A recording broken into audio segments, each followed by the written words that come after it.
আসসালামু আলাইকুম। প্রিয় দর্শক,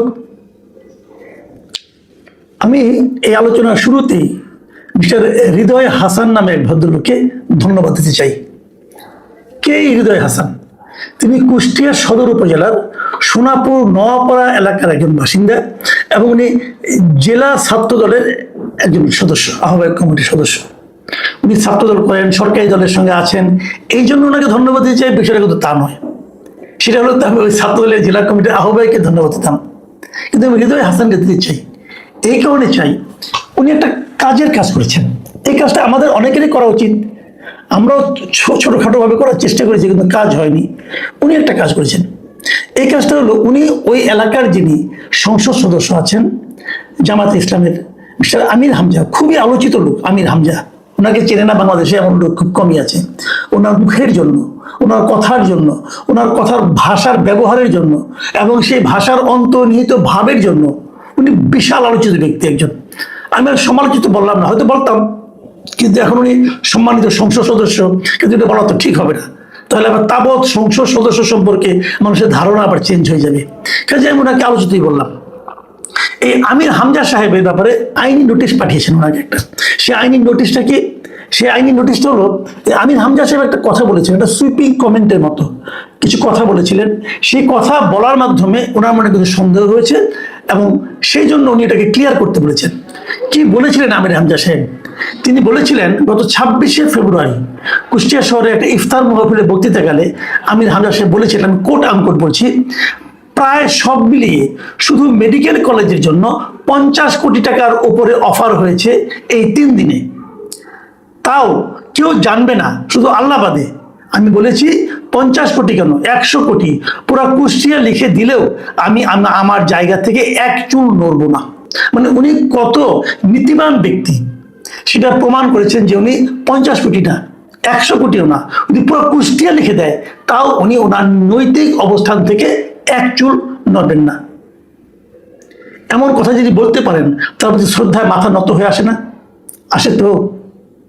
কিন্তু প্রশ্ন হচ্ছে, ওনাকে 50 কোটি টাকার অফারটা কে দিয়েছেন? কেউ কি দিয়েছেন নাকি কেউ দেননি? উনি বানিয়ে বানিয়ে বলেছেন। যদি বানিয়ে দেন, আমি আপনাকে বললাম যে আমাকে একটা রিপোর্ট করার জন্য 10 কোটি টাকা অফার করা হয়েছে। আমি 50 কোটি বললাম না, কারণ অত টাকা আমাকে কেউ অফার করবে না। ধরলাম 1 কোটি টাকা অফার করেছে, 1 কোটি টাকা অফার করেছে, আমি সেটা নিইনি। তো আপনি জিজ্ঞেস করেন, ভাই কে অফার করেছে? না, তার নাম আমি বলবো না। তো তার নাম বলবো না কেন? আপনাকে যদি কেউ অফার করে থাকে, এই অফার করাটাই তো একটা অপরাধ। অফার করাটাই অপরাধ না? আপনি নিবেন কি নিবেন না সেটা পরে এলাম। এই যে অফার করলো, ওই লোকটার নামটা প্রকাশ করে দেওয়াই তো আপনার নৈতিক দায়িত্ব। নীতি কাকে বলে? আপনাকে একজন কুপ্রস্তাব করলো, সেই কুপ্রস্তাবটা যে করলো তাকে সমাজের কাছে প্রকাশ করে দেওয়া কি আপনার কাজ না? আপনার দায়িত্বের মধ্যে পড়ে না? আপনার মনে করেন, আমি একটা ঘটনা বলি। সাকিব আল হাসানকে কিন্তু একবার আন্তর্জাতিক ক্রিকেট বোর্ড আইসিসি সাসপেন্ড করেছিল, কিন্তু নিষিদ্ধ করেছিল। মনে আছে আপনি? 2 বছর ধরে নিষিদ্ধ করেছিল, পরে সেটা একটু কমিয়েছিল। কেন করেছিল? এই যারা বেটিং করে, মানে বাজি টাজি ধরে, তাদের কেউ একজন ওনাকে একটা মেসেজ পাঠিয়েছিলেন যে বাজির ক্ষেত্রে ওনাকে উনি হেল্প করবেন। সেই মেসেজ অনুযায়ী কোনো কাজ সাকিব আল হাসান কিন্তু করেনি, মানে উনি বেটিং এর পার্ট হননি। কিন্তু তারপরেও ওনাকে সাসপেন্ড করা হয়েছিল এই কারণে যে ওনাকে যে মেসেজ করেছিল সেটা উনি কেন আইসিসি কে জানায়নি, অথবা কেন উনি বাংলাদেশ ক্রিকেট বোর্ডকে জানায়নি। এরকম একটা কুপ্রস্তাব ওনার কাছে এসেছিল, উনি সেটা চুপচাপ বসেছিল, কাউকে জানায়নি। এই যে কাউকে জানায়নি, এটা অপরাধ। এবং এই অপরাধের কারণে শাস্তি হয়েছিল, শাস্তি মাথা ব্যথা নিতে হয়েছিল। সাকিব আল হাসান ওই সময় বাংলাদেশের সবচেয়ে 1 নম্বর প্লেয়ার ছিলেন, তাকেও কিন্তু আন্তর্জাতিক ক্রিকেট বোর্ড সাসপেন্ড করেছিল এবং উনি খেলতে পারেন না এই দীর্ঘ সময়। তো এই যে ঘটনাটা, যে গোপন রাখাটা অপরাধ, তাহলে এরা গোপন কথা বলে কেন? কেন বলে আমাকে অফার করেছিল, আমি অফার মানিনি? হৃদয় হাসান বলেছেন, ভাই আপনাকে এটা প্রকাশ করতে হবে যে আপনাকে কে ঘুষ দেওয়ার প্রস্তাব ছিল, তাকে আমরা চিনতে চাই। যদি আপনি 7 দিনের মধ্যে আমাদেরকে না বলেন, তাহলে আপনার বিরুদ্ধে আমরা আইনগত ব্যবস্থা নেব। আচ্ছা, এই ঘটনা কি প্রথম এই দেশে? প্রথম? আসেন আমরা একটু আগের থেকে আসি। আচ্ছা, আগে প্রথমটা বলি। গত কয়েকদিন আগে আমাদের একজন সাবেক উপদেষ্টা, এনসিপির মুখপাত্র মিস্টার আসিফ মাহমুদ সজীব ভুইয়া, উনিও বলেছিলেন যে ওনারা যখন ক্ষমতা এলেন তখন ডিপ স্টেট ওনাদেরকে প্রস্তাব দিয়েছিল যে আপনারা আমাদের কথা অনুযায়ী চলেন, আপনারা 2029 সাল পর্যন্ত ক্ষমতায় থাকবেন, সেই ব্যবস্থা আমরা করে দিব। কিন্তু ওনারা এতই গণতান্ত্রিক, ওনারা এতে রাজি হননি। তারপর মিডিয়াগুলো জিজ্ঞেস করলো, ভাই এই ডিপ স্টেটটা কে? উনি বলছেন, না আমি এখন নাম বলবো না। কেন নাম বলবেন না? কেন নাম বলবেন না কেন? ডিপ স্টেট তো খারাপ জিনিস, তাই না? তো সরকার না, সরকারের বাইরে কেউ যারা নাকি সরকারকে প্রভাবিত করতে চায়, অনৈতিকভাবে প্রভাবিত করে, তাও তো খারাপ। সেই খারাপ লোকগুলি কারা আপনি বলবেন না কেন? তো সেই লোকগুলো যে এখনো যেন সমাজে থাকবে, খারাপ লোকগুলো যে থাকে তারা আরো খারাপ কাজ করবে, নাম বলবেন না কেন? প্রশ্ন হলো, নাম কি জানেন? আরো প্রশ্ন হলো, সে নাম কি কেউ কি আদৌ আপনার কাছে প্রস্তাব দিয়েছিল? দেখে আপনি বানিয়ে বানিয়ে নিজের গুরুত্ব বাড়াচ্ছেন। আরেকটা প্রশ্ন আছে, সেটা কি আপনি নিজেই আবার ডিপ স্টেট না? তো আপনারা নিজেরাই কি ডিপ স্টেট না? কারণ আপনারাও তো ইউনূস সাহেব 2029 থাকুক এটা চেয়েছিলেন। আচ্ছা ঠিক আছে, আমরা আরেকটা উদাহরণ দিই। এই আইনজীবীর আরেক নেতা নাহিদ ইসলাম, তিনি একবার একাত্তর টেলিভিশনকে একটা, কিছুদিন আগের কথা, একাত্তর টেলিভিশনকে একটা ইন্টারভিউ দিয়েছিলেন। সেই ইন্টারভিউতে বলেছিলেন যে আমরা যাদেরকে উপদেষ্টা বানিয়েছি, এই উপদেষ্টা অনেকেই নিজেদের আখের গুছিয়েছে, তারা গণ অভ্যুত্থানের সঙ্গে বিট্রে করেছে, এবং যখন সময় আসবে যে আমরা নাম প্রকাশ করব, এই লোকগুলি এখন সেফ এক্সিট খুঁজতেছে পলিটিক্যাল পার্টিগুলির সঙ্গে বসে। বলা হয়েছিল কারা তারা? উনি বলছেন না, নাম পরে বলবো। উনি কি বলেছিলেন, যখন সময় আসবে তখন আমরা এদের নাম উন্মুক্ত করবো। তার মানে উনি নামগুলি জানেন। সময় ভাই এখনো আসে নাই। প্রতিদিন তো সরকারের বিরুদ্ধে বলেন, প্রতিদিন তো বিএনপির বিরুদ্ধে বলেন, এখন আপনাদের সময় আসে নাই নামগুলি বলার জন্য? নাকি লেনদেন করেছেন, লেনদেন করে চুপ হয়ে গেছে, কিছু পেয়েছেন, বলছে ওরা হয়তো বলছে ভাই আমাদের নাম বলেন না, তোমার কিছু টাকা দিই, টাকা নিয়ে চুপচাপ বসে আছেন? আমি কিন্তু এই সন্দেহ করি ভাই।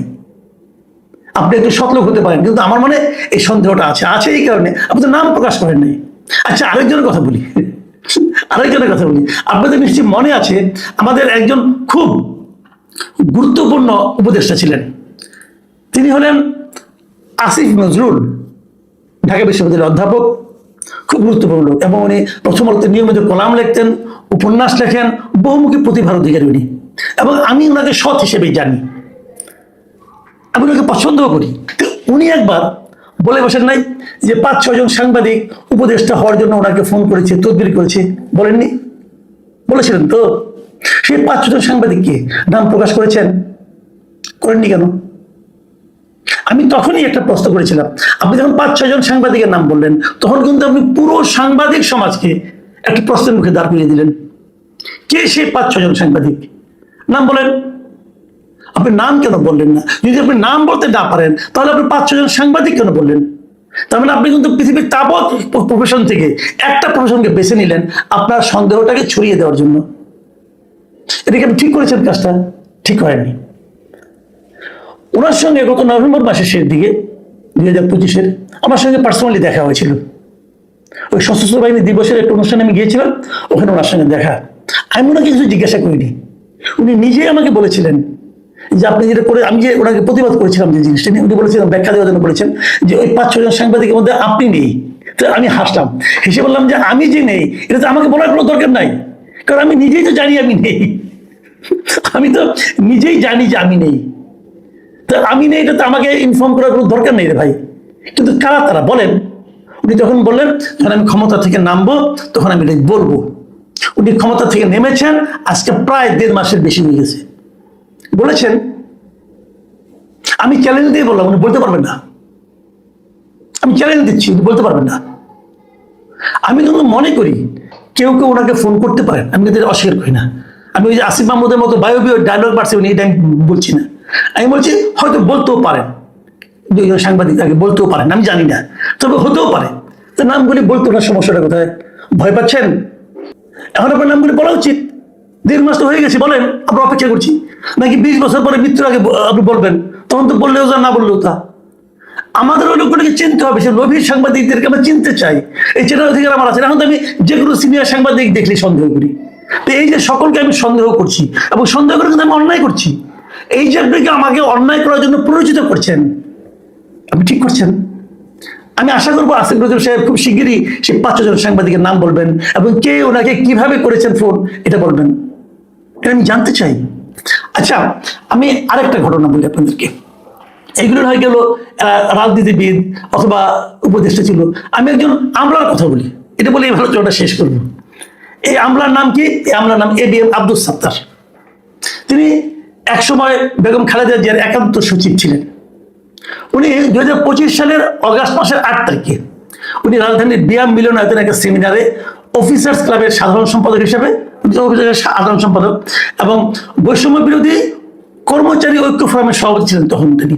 ওখানে BCS ক্যাডারের এক সমাবেশে উনি বক্তৃতা দিচ্ছিলেন এবং ওই বক্তৃতা দেওয়ার কালে তিনি বলেছিলেন যে অন্তর্বর্তী সরকারের 8 জন উপদেষ্টার সীমাহীন দুর্নীতির প্রমাণ ওনার নিজের কাছে আছে এবং তারপরে বলছেন যে এই উপদেষ্টাদের সাথে যোগাযোগ ছাড়া গুরুত্বপূর্ণ নিয়োগও হয় না, বদলিও হয় না।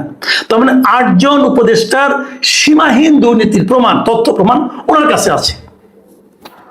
আমি তখনই বলেছিলাম মিস্টার সাত্তার এই তথ্য প্রমাণগুলি প্রকাশ করেন নেই উনি।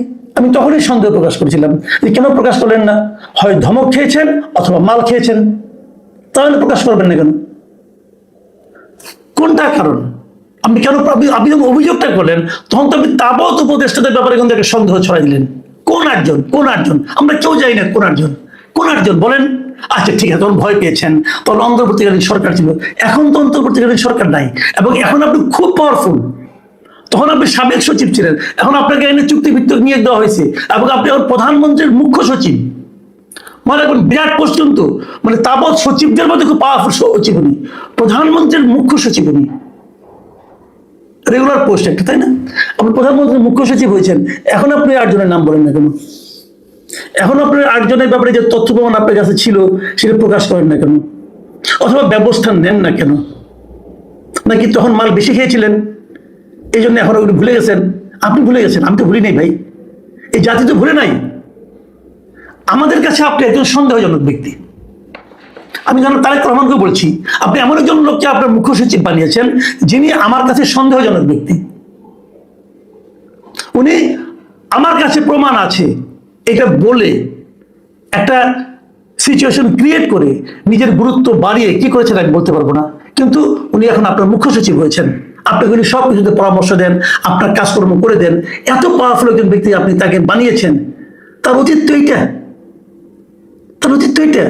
সে মানুষকে ওই যে কইয়া দেবো, কিন্তু একটা কথা আছে না, কইয়া দেবো, আমি সব জানি কইয়া দেবো, এই কইয়া দেবো বলে বলে বলে বলে সে বিভিন্ন ধরনের কাছে সুযোগ সুবিধা নেয়। আপনি তো ওই লাইনের লোক রে ভাই, বলেন নাম বলেন। আমরা একটা আধুনিক সমাজে বসবাস করতে চাই, আমরা এই হুমকি আতঙ্ক বলে দেবো কিন্তু সব জানি, কিন্তু আমাকে এটা দেওয়া নালে কিন্তু তোমার খবর আছে, এই যে বলার প্র্যাকটিস, এই সময় থেকে আমরা বেরিয়ে আসতে চাই। এবং সরকারের গুরুত্বপূর্ণ ব্যক্তি যদি এই সমস্ত কাজে লিপ্ত থাকেন তাহলে সেই সরকারের কর্মদক্ষতা নিয়েও কিন্তু আমাদের মনে একটা সন্দেহ জাগতে পারে।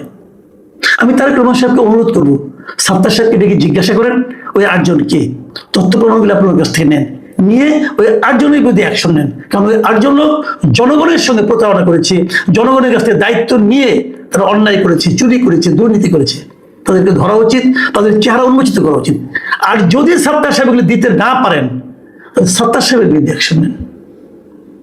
এবং সাত্তার সাহেব, আমি এই যাদের নাম বললাম, আসিফ নজরুল, আসিফ মাহমুদ, সজীব ভুইয়া, নাহিদ ইসলাম এবং মিস্টার আমির হামজা, এদের প্রত্যেকের কাছে আমার দাবি, আপনারা যা জানেন কিন্তু বলতে চান না, কইয়া দেবো কইতেছেন, বলতেছেন আমি কিন্তু কইয়া দেবো ভাই, কইয়া দেন। কইয়া না দিলে আপনারা এক একজন অপরাধী, আপনি একজন ব্ল্যাকমেলার হিসেবে আমাদের কাছে চিহ্নিত হবেন। সবার বিরুদ্ধে আইনগত ব্যবস্থা নেওয়া